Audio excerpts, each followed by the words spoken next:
Akurát si čistím pohár, ale umývačka ho neumýla poriadne. A tak, keď nám niečo umývačka neumie poriadne, tak to musíme umyť v rukách. Buď používame kefku, alebo používame lufu. Lufa je vlastne tekvica, takže umývame riady s tekvicou. Čo je úžasné na tejto lufe, že vydrží naozaj veľmi dlho.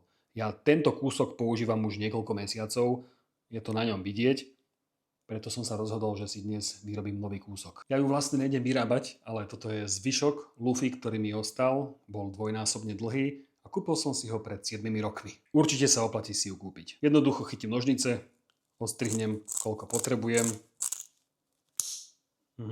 potom povysávam. Túto lufu si odložím, uvidím ju najskôr opäť za niekoľko mesiacov. Lufu jednoducho namočím do vody, ona jemne zmekne a omývam.